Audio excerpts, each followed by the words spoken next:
আসসালামু আলাইকুম, welcome back to my channel Ishrat Jahan vlogs. আশা করি আপনারা সবাই ভালো আছেন। আমরা আলহামদুলিল্লাহ ভালো আছি। এখন হচ্ছে গ্রামের বাড়ি থেকে চলে যাচ্ছি মামা শ্বশুরের বাসায়।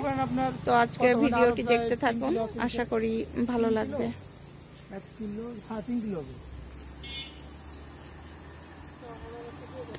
এখন আছি গোপালগঞ্জ, আর গোপালগঞ্জ থেকে হচ্ছে মামা শ্বশুরের বাসায় যাবো।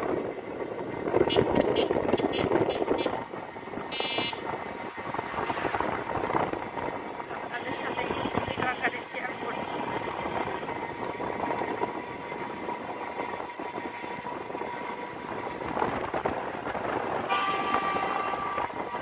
এই পাশে আমার একটা বেস্ট ফ্রেন্ডের বাসা।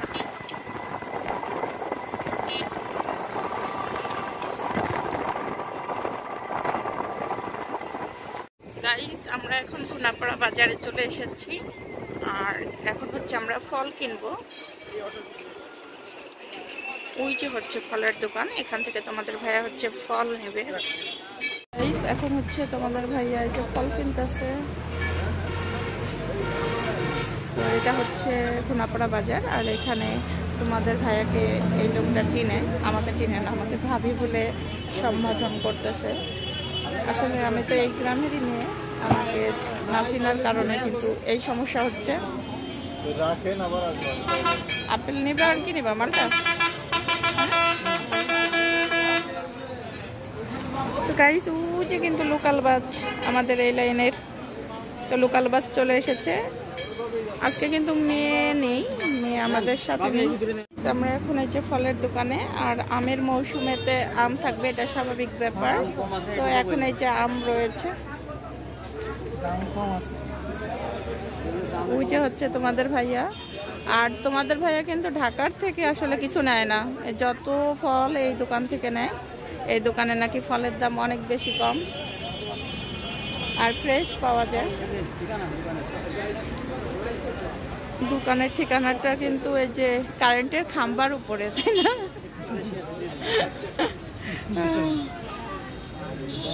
ঠিক আছে, দেন। গাইস, আমাদের ভ্যানটা কিন্তু যে রয়েছে, আর আমরা এখন চলে যাব ফল কেনার পরে। ফল কেনা শেষ, আমরা আবারও যাত্রা শুরু করব। এই যে ফল কিনেছি। মামা শ্বশুরদের বাসায় যখন গিয়েছি তখন তো মামির সাথে অনেক বেশি গল্প করেছি, আর মামি মজার মজার রান্না করেছে, সেগুলো খেয়েছি। এইভাবেই কিন্তু কেটে গেছে। তখন কিন্তু আর ভিডিও করা হয়নি। আসলে নতুন জায়গায় আমার ভিডিও করতে একটু কেন জানি আনিজি লাগে। আমরা হচ্ছে এখন চলে আসছি আমার ননদের বাসায়। এটা হচ্ছে আমার ননদের বাসা, আর আমাদের নিতে এসেছে চিনহা। তোমাদের ভাইয়া হচ্ছে এই যে ব্যাগ এখানে রেখে ফল কিনতে গেছে। এখন ব্যাগগুলো কিভাবে নিব সেটাই চিন্তা করতেছি। ব্যাগগুলো কিভাবে নেব তুমি জানো না? বলো, তুমি বলো, ব্যাগগুলো কিভাবে নিয়ে যায়? ঈশার মাথায় একটা উঠাই দেয়, সিনহার মাথায় একটা উঠাই দেয়। ব্যাগ পারবে না? হ্যাঁ, এটা হচ্ছে গ্যারেজ। শামিমের বাইক তো নিয়ে গেছে, তাই না? আসো আসো আসো আসো। আচ্ছা, নিয়ে আসো। এখন এই যে আমরা বাসায় চলে যাচ্ছি।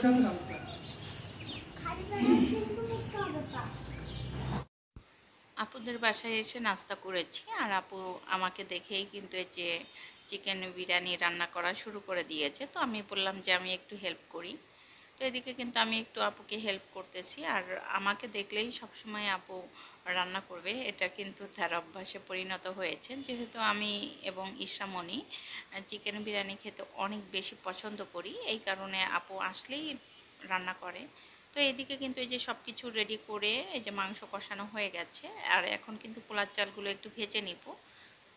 তো আমি কিন্তু একবারে লাস্ট পর্যায়ে গিয়ে মাংসের ভিতরে কিন্তু বিরিয়ানির যে মশলা থাকে, প্যাকেটটা থাকে, ওটা দিয়ে দিই। তো এখন সব কিছু ডান কমপ্লিট হয়ে গেছে, মাংসটা রান্না করা। এখন পোলার চালগুলো আমি ভেজে নেব। বিশাল বড় একটা হাঁড়ি দিয়েছে আপু। তো হাঁড়িটা কিন্তু আপনাদের সাথে একটু শেয়ার করতেছিলাম যে এত বড় হাঁড়িতে আজকে রান্না করব। তো এইদিকে কিন্তু আমি পোলার চাল ভেজে নিচ্ছিলাম। পোলার চাল ভাজতে আমার কিন্তু অনেক বেশি ভালো লাগে। তো এই যে ভাজা হচ্ছে, আর আপুর বাসায় বেশি ভালো লাগে কিচেনে অনেক আলো থাকে, ভরপুর আলো থাকে। তো আমি যেহেতু ভিডিও করি, আমার জন্য আলোটা কিন্তু একটু প্লাস পয়েন্ট, আমার ভিডিওর জন্য অনেক বেশি ভালো হয়। পরবর্তীতে রান্নাটা কিন্তু ফুল ভিডিও আকারে আমি শেয়ার করতে পারিনি। এর কারণ হচ্ছে আবারও গল্পে চলে গিয়েছিলাম। আপুর বাসায় আসলে দেখা গেছে এত গল্প করি, কখন খাবার মানে কখন খাবো এটা আসলে বুঝে উঠতে পারি না। তো এদিকে আমরা কিন্তু দুপুরে খাবার খেতে বসে গিয়েছি। তো আপু আমাদের সবাইকে বেড়ে দিচ্ছিল। আর আপুর বাসায় বেশি ভালো লাগে মেঝেতে বসে আমরা সবাই মিলে একসাথে যখন খাই। তো আমি যখন এই চিকেন বিরিয়ানি খাচ্ছিলাম, অনেক বেশি গরম ছিল। তো দুপুরে খাওয়ার পরে আপু আমাদের জন্য পায়া রান্না করতেছে। তো দেখতেই পাচ্ছেন বিশাল বড় হাঁড়িতে কিন্তু আমার ননদ রান্না করতেছে। তো আমরা যেহেতু সবাই আছি, সবাই মিলে একসাথে গরুর পায়া খাবো, এই কারণে কিন্তু আপু বিশাল বড় একটা হাঁড়িতে চড়িয়ে দিয়েছে। তো আমরা কিন্তু আজকে চালের রুটি দিয়ে পায়াটা খাবো। আপু বলেছে যে চালের রুটি দিয়ে পায়া খেতে বেশি ভালো লাগে। আমি কিন্তু ফার্স্ট টাইম খাচ্ছি, এর আগে কিন্তু তন্দুর রুটি দিয়ে বেশি খাওয়া হয়েছে।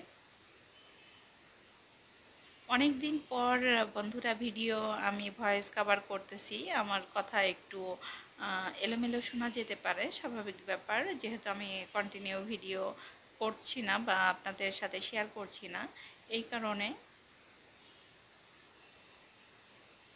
অনেক দিন পর ভিডিওর ভয়েস দিতে আসলে কেন জানি একটু ভয় লাগে, মনে হয় যে কথাগুলো একটু এলোমেলো হয়ে যাচ্ছে। তো এইদিকে কিন্তু আপু চালের রুটি ভেজে নিচ্ছে। ভিডিওটি আর বেশি বড় করতে চাচ্ছি না। নেক্সট ভিডিওতে আবারও দেখা হবে। ততক্ষণ পর্যন্ত ভালো থাকুন, সুস্থ থাকুন। আল্লাহ হাফেজ।